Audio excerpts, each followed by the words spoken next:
With the internet and cloud technology, one can easily access archives and historical records and make fair judgments on past events.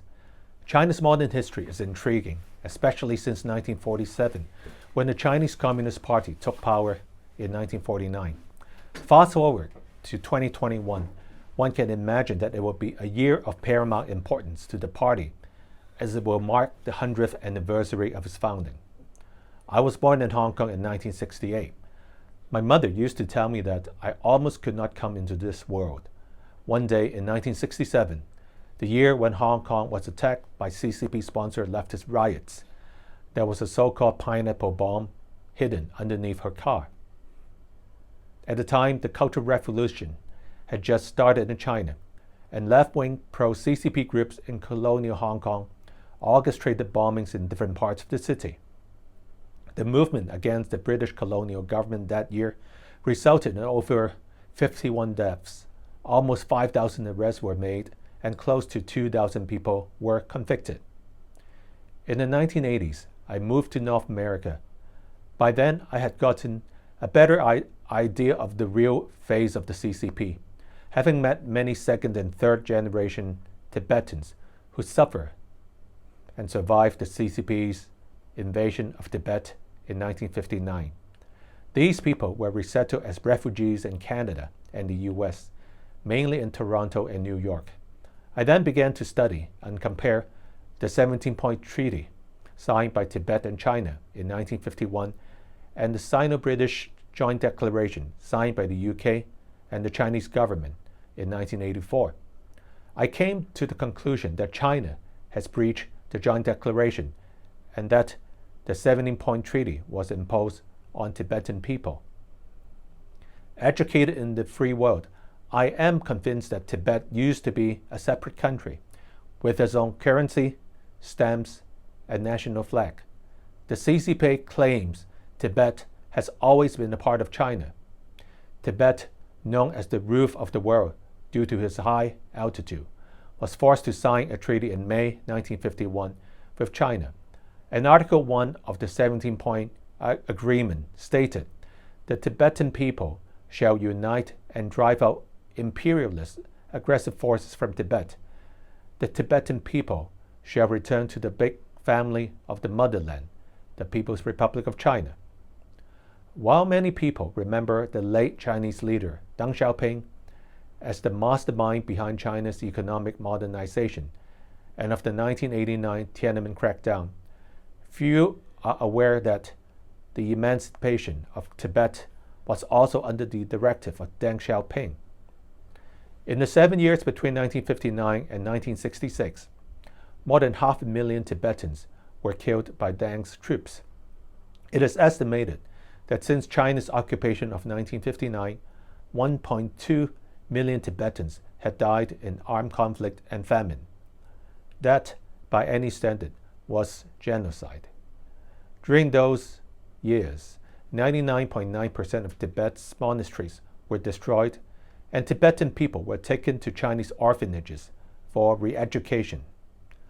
We are now witnessing how the same tragedy repeats itself among the Uyghurs in the autonomous region of Xinjiang.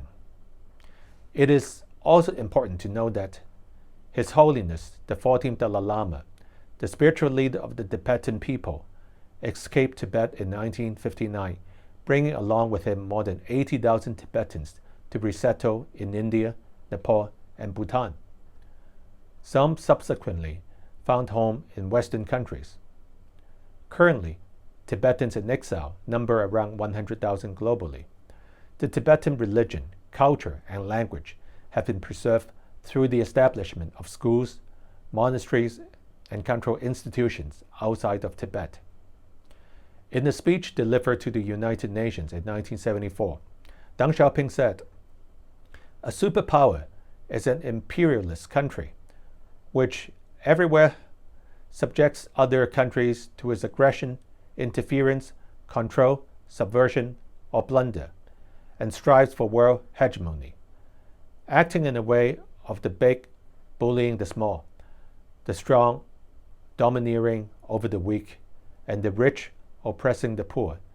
They have aroused strong resistance among the third world and the people of the whole world. If one day China should change her color and turn into a superpower, if she too should play the tyrant in the world and everywhere subject others to her bullying, aggression, and exploitation, the people of the world should identify her as social imperialism, expose it, oppose it, and work together with the Chinese people to overthrow it. These are strong words from a Chinese leader. Will President Xi Jinping have the courage to carry out political reforms from within China and set China free, as it has been now become a superpower, and yet people are subject to more brutality and restrictions and can easily get punished just by expressing their opinions? The CCP's repressive policies against Tibetans, Uyghurs, and Hong Kongers are actually quite similar. After Hong Kong's umbrella movement in 2014, I had the opportunity to meet up with the Dalai Lama. I wanted to know how it felt like to lose one's homeland and live in exile for 60 years without giving up hope. I got a clear message from that meeting. We should keep our hopes alive and fight for democracy through non-violent means. Hong Kong people should closely monitor whether the CCP can keep their promise and abide by what is prescribed in basic law. His Holiness the Dalai Lama believes in mercy education, but this, unfortunately, is what 1.3 billion people in China lack. The Chinese regime only believes in national education. The CCP's occupation of Tibet some 61 years ago is currently being replicated in Hong Kong, on which a national security law was recently enacted. We should bear in mind that each of the provisions of the 17-point treaty has been violated, and one country, two systems was promised to Tibet and then taken away shortly after the 17-point treaty was signed. The fate of Hong Kong is very similar to Tibet.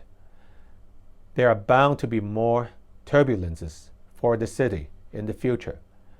Tibetans have been in exile for more than 60 years and still haven't given up hope. Though invaded and occupied, the Tibetan ethnic group has survived. Our fight for a free Hong Kong under the national security law is just the beginning. Our resistance might lead to severe consequences, but we will continue to fight, or else we will get buried by the tyranny.